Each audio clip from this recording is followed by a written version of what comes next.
And as Aisha radiallahu ta'ala anha said in Sahih Muslim, she said, in the Sahih, she said, نِعْمَ النِّسَاءُ نِسَاءُ الْأَنصَارِ لَمْ يَمْنَعْهُنَّ الْحَيَاءُ إِنْ يَتَفَقْنَهُ فِي الدِّينِ. She said, how excellent were the women of the Ansar. How beautiful were these women. How pious and religious were these women. They did not allow shyness to prevent them from learning, from getting fiqh in the deen. So if Aisha praised a woman for not being shy when it comes to seeking knowledge, what is the case about a man? About a man, I was too shy to ask. I was too shy to come.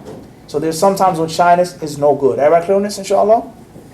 And that's a whole long lecture in itself, the concept of shyness. Al-Muhim, it says, Ibn Umar narrated that the Messenger of Allah ﷺ passed by a man who was chastising his brother about modesty. And this translation here is not necessarily the best translation or the most valid or sound translation, because the word haya in Arabic has much more than just a meaning of modesty. A person can be modest without being shy. I could dress modestly. I can have a modest home, a modest car, and it does not mean or necessitate in the English language or the English culture that I'm a shy person. Is this not the case? Doesn't mean that. I have a modest pen. It doesn't mean my personality is a shy person. Doesn't mean that. So we say that this translation is not the most correct translation at all. Moving on. This man was speaking to his brother about haya. And I would say if you had to pick a word in English, an equivalent, I would say shyness is better than modesty. Even though they can be synonymous, but I feel that the word shyness is more accurate. And Allah subhanahu wa ta'ala knows best. You know more about the English language than I do. At the end of the day, another narration or another version of this narration states that this man was from the Ansar. A man from the Ansar was admonishing his brother about haya, about shyness. As if he was saying to him, why are you so shy? Why are you so modest? Why are you so bashful? Why are you so scared? Man up, as we say. You shouldn't be shy. And the Prophet ﷺ, as if he overheard the man addressing and chastising his brother, and he said, Al-haya'u min al-iman. There's another version of this hadith that says, Da'hu, fa-inna al-haya'a min al-iman. He said to him, leave him be. Leave him alone. Stop lecturing him, because shyness is a part of one's iman. So therefore, this hadith, it teaches us, Yusuf, is that whenever you tell a Muslim to do something, or you tell a Muslim not to do something, when you're enjoying the good and forbid the evil, you should explain why. Even your child is making noise in the class, you say, Mas'ud, stop making noise in the class, because the people are trying to listen. Mas'ud, you can't be loud because Abby gave you a candy bar. That was part of the agreement, to keep silent. He broke his contract. Mas'ud, You should tell the person why. Everybody clear on this? You should give your dalil. He said, stop lecturing him, and that would have been enough. And the man would have been bound to follow what the Prophet said, but he explained to him, leave him alone, Ahmed, because it's a good thing to be shy, and it's a part of one's faith. Now one may say, why and how is it a good thing to be shy? And how is shyness a part of one's faith? Your name is Sidra? Sidra. Sidra. Fine. What does this hadith mean?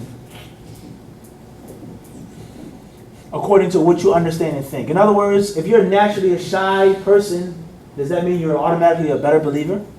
No. So what does it mean? In order to be a better believer, you have to, in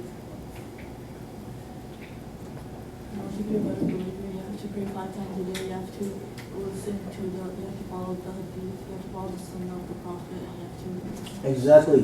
But what does this hadith mean? That shyness is from faith. In other words, there's some non-Muslims who are shy, naturally. Naturally shy people. Does that mean they have faith? What does it mean? From what you know and understand, what would you say it means? Now everybody, inshallah, please pay close attention to what I just said. Tell them magic. I said that being shy in class is not a good thing. So when everybody to participate, start thinking now, inshallah. What would you say? Fadal Tariq. Shyness is part of Iman. The way I learned it is Iman. Very good. See what he said? What I learned. This is very good. This is excellent. So Iman is Somebody then they come and they say what it is and what it isn't. He's saying this according to my knowledge. And he's also willing to learn more. Very good point. Fadal. So Iman is the tree and it comes with branches. And those branches are part of Iman. Without a doubt. But how does this hadith, or what do we understand from this hadith? Shyness is from faith. What's your name, Ahi? Jafar. Jafar. Explain, Jafar. To my knowledge, Iman, shyness being part of faith means that when you are in a situation to either educate someone or speak out about something, you have to understand that situation. Sometimes it's better to shy away from something that could lead to an argument or could lead to no end point. So you should know when to speak and when not to speak. Fine. Perhaps. Khadija. You can't attain Iman without this component of having shyness. Like it's a requirement to have. There's more. There's more. Your name? Nazara. Ciao, we won't forget. Fadal. Go ahead, bismillah. Modesty, I guess. Not modesty. Yeah, shyness. It's a level, a branch of Iman that you have to have, I guess. But it's not, it doesn't like make your Tariq, Khadija, Nazara, all in the same circle, same triangle. We need another shape. We need a square, a rectangle. We need more. Fadal Tariq. So since we're talking about increasing and decreasing, so this shyness increases in money, you could say, or you can. I'm not convinced, Tariq. No. Your name? From what I learned about shyness, is that you would stay away from the sins because you're being shy to Allah. Exactly. As I just explained in the beginning of the class, or in the beginning of this hadith. Why is shyness a part of faith, Franzi?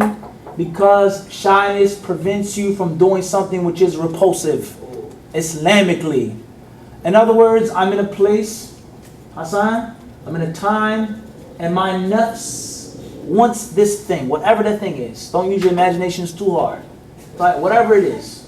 I'm sure you can think of 50 things. Something that you want to do, something that you want to try, whatever the case may be. Nothing stops you from doing that thing, Nazir. Nothing. You can do this act and you can get away with it. Nobody will know. Right? Fair enough? And the only thing that stops you, you walk towards...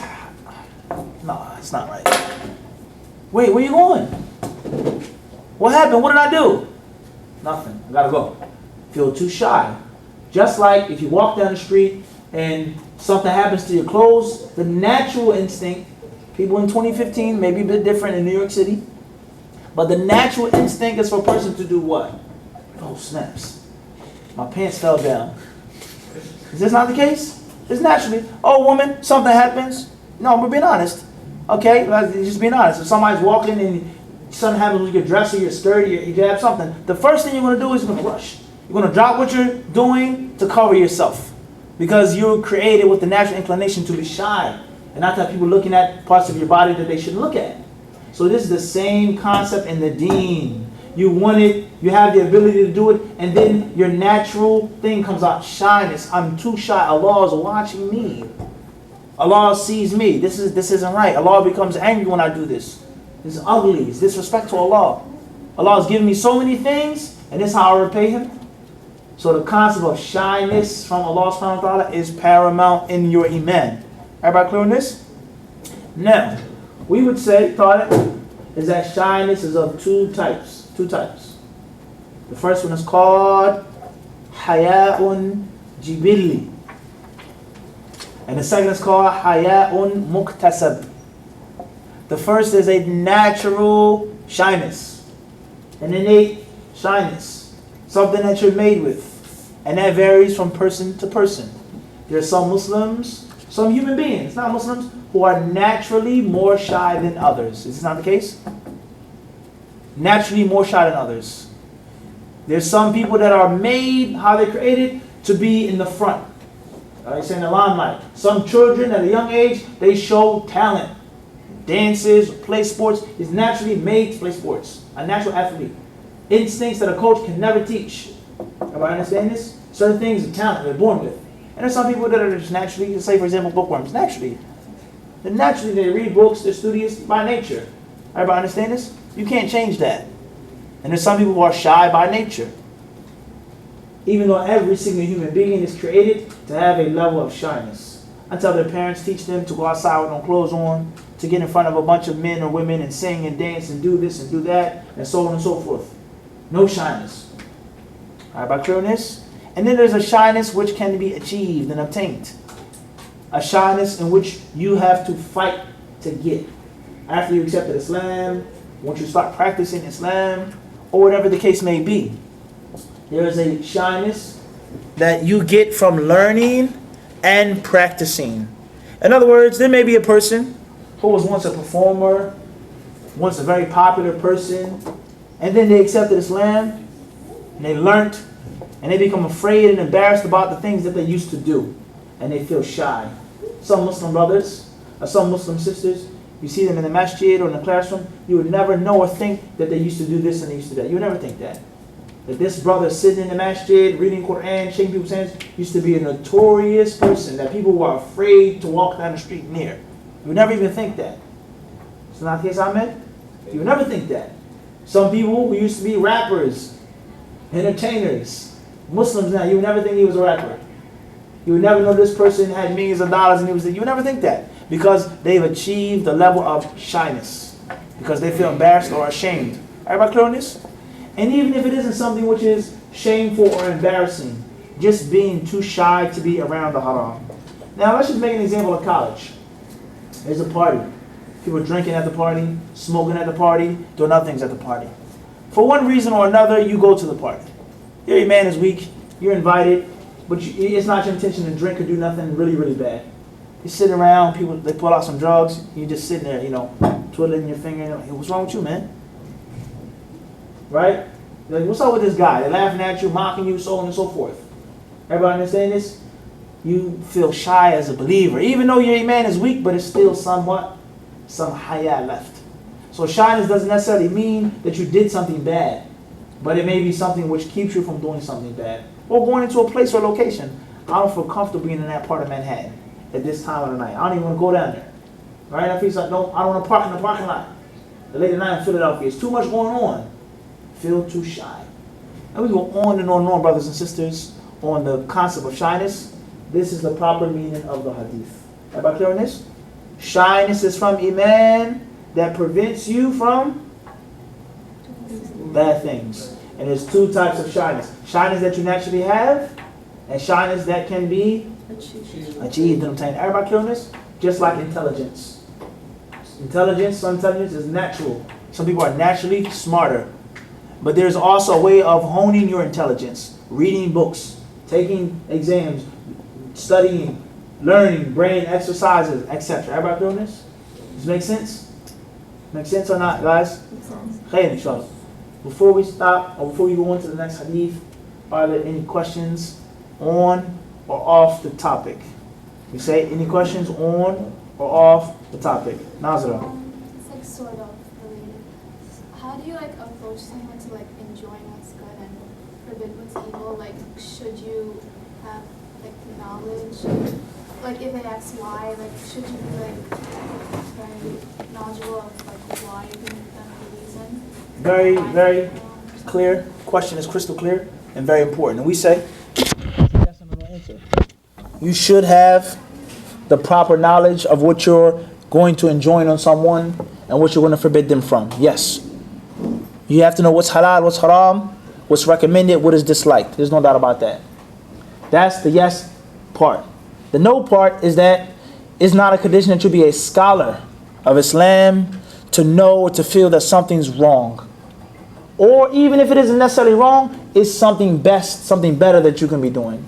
In other words, okay, you say to me, you say, Mufti, you shouldn't drink. For example, you say what? Let's give a perfect example of this. Let's say I drink with my left hand, right? Now, you say, teacher or mufti or instructor or whatever. Fear Allah, why are you drinking with your left hand? Correct? Me, myself, I could say to her, it's not haram to drink with your left hand, it's only disliked. You don't know what you're talking about. Everybody clear on this? So, does Sister Nazira necessarily know that most of the ulama say it's only disliked to drink with the left hand and not haram? She doesn't have to know that. And she can advise me to do that which is best. There's no doubt that drinking with the right hand is? I didn't say that. I didn't say that. Drinking with the right hand is what? Is best. There's no doubt about that. Whether it's haram or dislike to do it. But it is what? Is best. And of course the sunnah, from the sunnah is that which is wajib. But that's a whole topic in itself. She doesn't have to know all of that technical knowledge. But the moment she says, ittaqillah, fear Allah, this and that. And she starts driving me into the ground. And I say, well, slow down, Nazira. Do you know this hadith and this da-da-da? She said, oh, no, I never knew that. Now we say you have to have knowledge of that. So it all depends on your approach. It depends on what? Your approach. You don't have to have memorized the entire Quran to tell the brother, Akhi, you shouldn't be smoking cigarettes. It's only Akhi, you shouldn't be smoking cigarettes. It's not good. It's a waste of money. Makes your breath bad. Makes your teeth yellow. Can cause cancer. Whatever. Just leave it alone. She doesn't have to be Ibn Taymiyyah to say that. Now, there are some issues that are technical. There are some issues that require a great deal of ilm. And there's some things that you may see to be evil, but in reality, they're the total opposite. They're actually good. So it depends on the situation, and it depends on the person, and most importantly, it depends on your approach and disposition. And there's many things that you can say to a person without offending them, or without getting into a fiqh debate. I can say, Akhi, pull up your pants. You have your pants above your ankles. I can say that, Majid. I don't have to necessarily say to him, it's haram, and this and that, because he may have been taught that it's not haram, as long as it's not done out of pride. Not saying that that's correct, we're just using that hypothetical example. Everybody understand this? So it depends on the approach. And this concept of enjoining the good and forbidding the evil is an entire lecture in itself, an entire series on itself. And bi'idhnillahi subhanahu wa ta'ala, hopefully we will make a special series of lectures on the topic. How to enjoin the good, how to forbid the evil, and how to give nasiha. And what is the etiquette of receiving that nasiha. Clear, inshallah? Alhamdulillah, no problem. Ahmed. I can't repeat the information. Tell them the rule, Nafis. As long as something is being recorded, we don't repeat the information. That's the rule. Franzi, you had a question.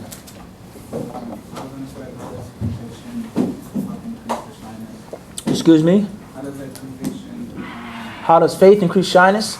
We say that the heart, which is the original place of shyness, is considered to be the king, and the limbs are his soldier, or his soldiers, his army. That once you rectify things, enjoy your day, Tariq.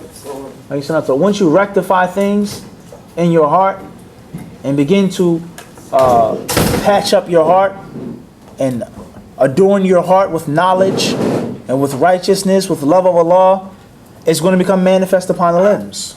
So that which is inside is going to become clear on the outside. There lies no doubt if a person's mind or a person's heart, have a good day, Hassan, has Muhammad. Pleasure to meet you. We say what? Is that if you're naturally a shy person and you continue to enhance your shyness, your Islamic shyness, it's going to become clear on your actions. I'm already a shy person when it comes to women. Then I read about zina, lowering the gaze, not dealing with women that I'm not a mahram for. It's going to make me even more shy. You understand what I'm saying? So they go hand in hand, as we said before. The internal goes hand in hand with the external. What you wear, how you dress, what you eat, what you drink, what you physically do, has a profound effect upon your insides. And your insides, what you're made of, has an effect upon what you dress like and how you dress and how you walk and how you talk. There's no doubt about that among the Muslims and among the non-Muslims. Inshallah, as in brief. Any other questions before we start, brothers and sisters? Fadal. I mean, just Ja'far. Al-Haya is like directly related to taqwa, right? There's no doubt about it. Rather, there's some times and some places in which the terms, enjoy your day, Franzi, they could be interchangeable. Okay? There's some times in which the word haya could be used and what's meant by it is taqwa. The opposite, like bir, rushd, iman, There are many terms, Islamic terms, that we say what? Are interchangeable. And it all depends on how and when the term is being depicted in the Quran and the Sunnah. Okay, inshallah. Any other questions, brothers and sisters? Fadl Nafis? Can you give us some etiquettes of the class? Etiquettes of the classroom. Not college classroom, but Islamic class. First and foremost is that you shouldn't come to a class unless you have sincerity. The sole purpose behind you come to the class should be to benefit and to learn. Not to show up the teacher, challenge the teacher, record the mistakes of the teacher, to be seen by someone, to see someone else. I saw the sister, I think she's pretty, I want to know if she's interested in getting married, but I only saw her in the class, so let me come to the class. Or I saw a brother, he was cute, and I only saw him in the class, I want to come next week to see if he's coming. La.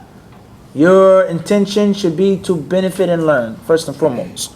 Secondly, you should come to the class on time, preferably early. Thirdly, you should wear the best attire to the class if possible, the best attire, okay, if it's possible. All right. On top of that, a person when he enters the classroom or the chamber, as we might say, he should give the salams. He should sit down. She should sit down. It's not necessarily a good thing or a bad thing to take notes. It depends on the class. Some classes you shouldn't take notes in, and some classes you should take notes in. Some classes it's better to pay attention to the speaker and record it and take your notes when you're by yourself. And there are other classes in which the teacher may be dictating to you, giving you specific fawaid that you may not get in another place, and you really, really want to get it down. Okay? Another etiquette of the class is when you wish to participate or make a correction or ask a question, the right hand should be raised and never the left hand. Always the right hand. Another very important etiquette of the class is to humble yourself for the knowledge that is being presented. Respect the teacher. Respect your classmates. And respect yourself, most importantly. Another very important etiquette of the class is to know the right of the teacher upon you. Is that your teacher has rights over you, and also for you to know your own rights. And from my rights is for me to call upon you. It's my haqq to call your name, and you should participate and not be too shy. And from your rights is that you have the right to ask me a question. And I can't say, leave me alone. Why are you asking me that question, Khadijah? Do you think I have time for your question? Go read a book. That's wrong. But most of us, we're one-sided, Ahmed. Most of us are one-sided. We want everything from the teacher, but we're not willing to give. Another important etiquette of the class is not to eat pizza or fried fish or hot dogs or sandwiches, as I've seen many brothers and sisters do in this classroom. Sister was eating pizza today. Ahmed had fish, tartar sauce, didn't offer us any. Allah al-Mustan. Would you like some of these, Fadl? Al-Muhim, I understand that many people, you have other classes you have to go to. You're rushing the schedule. But the general rule is to eat in the class is considered to be very, very, very disrespectful. Extremely. It's basically not saying this about you, Ahmed, or the sister or anybody else. It's basically saying like, yeah, whatever, like. What about drinking? This food is much better. Drinking water is not bad. Or some tea. If the tea is served, something, that's not bad. But a person who's like, just chugging and eating, it's considered to be like a slap in the face. Like, the food, the smell, just me eating, smacking, burping, it's very bad. Another important etiquette of the class is that you review the information and that you prepare for the class. Raise your hand if you went out and bought the book or got the PDF. How many classes have we done? 5 classes? Who bought the book? Anybody bought the book yet? Anybody have the PDF yet? You got the PDF? Alhamdulillah. So, what you should do, Sister Khadija, when you go home, you should review the information, and you should also read the hadiths that we want to take in the next class and prepare your questions and prepare the structure of the benefit, inshallah. So we don't have enough time. They're waiting for us to leave. We don't want to be disrespectful to anybody